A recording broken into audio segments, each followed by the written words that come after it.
Hey, it's your Boomer Consumer, and I just bought a Pioneer SG300 graphic equalizer for my vintage Pioneer silver, blue line, whatever you want to call it, a vintage Pioneer system. So why did people buy graphic equalizers to begin with? Well, these were very popular in the late 1970s through the 80s and even up and through about the mid-90s before they began to gradually fade away. And one of the biggest reasons why people bought them, well, one, they were prolific. Just about every manufacturer made a graphic equalizer at some point in time or another. You could buy them at Radio Shack, for example. Very easy to get, and they had a certain cool factor to them, and they really allowed you to dramatically alter the sound that your system put out. Now, typically what people would do is they'd get a 7, 10, I think they even came in 12 band graphic equalizers, and they would kind of configure them with this kind of smiley face thing going on. And what I noticed is more times than not, people were not setting these up right. In fact, I've seen people do real damage to their systems, including destroying tweeters, destroying woofers on their speakers, overdriving, clipping. It was a thing back in the day. So what's the purpose of a graphic equalizer anyway? Well, the idea is there's old recordings that wasn't mastered very well, or, the lows were off, the mids, the highs, etc. So you could use a graphic equalizer to kind of remedy that situation. Also, your room plays a critical part in the overall listening experience, and a graphic equalizer can be used to remedy that situation. Maybe your room absorbs too much bass.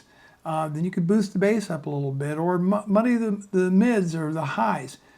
But a one-size-fits-all approach isn't always the best way to go. I've seen people totally destroy their speakers, clipping, overdriving, etc. by using a graphic equalizer incorrectly. So there's different schools of thought today about the use of a graphic equalizer. The audiophile community is, for the most part, definitely opposed to the graphic equalizer. They don't want anything, the very bare minimum between the source and the sound coming out of their speakers.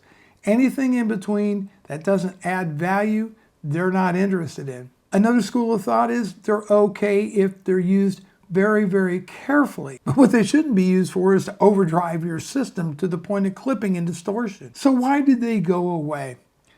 Well, I think it really goes back to the mid-1990s when the CD eventually replaced the cassette. So, at one time, people used compact cassettes quite a bit. They recorded their albums to cassette. They'd play them in their car, etc. They were ubiquitous. They were everywhere. And with that came the advent of the 3-head cassette deck. And manufacturers began including a circuit called a tape monitor. And that tape monitor allowed you to listen to the tape as it was being recorded. And so you could, make sure it was very close to the source. Well, once the CD took over from the cassette and the market for cassettes began to tank, manufacturers began deleting the tape monitor circuit. And the tape monitor circuit made it easier to add a graphic equalizer to your system.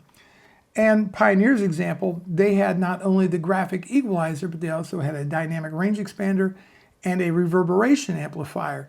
And you could basically hook these up in a daisy chain fashion and then loop it back into your integrated amp, your preamp, your receiver, etc. And some people refer to it as a tape loop, but a tape monitor is what it was. Well, once the cassette market went away, manufacturers just withdrew those tape monitors, and thus it became much more difficult to add any external sound processing to your system. But all is not lost. In the modern world, AVRs, for example, many of them come with room correction software, microphone, and then the computers and software will take over and make changes to the equalization for room correction built in, digital signal processing, etc., better mastering techniques. Technology has moved forward quite a bit. Now, you can still get a graphic equalizer even today. However, hooking them up is a lot more tricky and even much more difficult to try to set up any kind of signal processing chain. Today, the technology is improved. Even applications on Windows, your phone, etc., can include some type of software-based equalizer. So without the tape monitor circuit, without all the external processing, with the improvements in technology, the graphic equalizer, the market for those have all but disappeared. But yet they are still available, but it's much more tricky to use one if you don't have a tape monitor system. Now the SD300 I bought is part of collecting vintage hi-fi gear. And I'm using it very, very carefully. Most time I'm not even running it, but I have used it to tweak a little bit because I'm using the Klipsch RP600M speakers. There's a little bit of a dip in the mid-range at the crossover point, so I do a little bit of a boost on that, but I'm very judicious with the use of the graphic equalizer. So that's really it. That's this video. And hopefully, I would like to know what you think about graphic equalizers in the comments down below. Bruce Naylor, your Boomer Consumer. Thanks so much for watching. If you like this video, thumbs up. Hit that subscribe button if you haven't subscribed already, and I'll see you in the next video.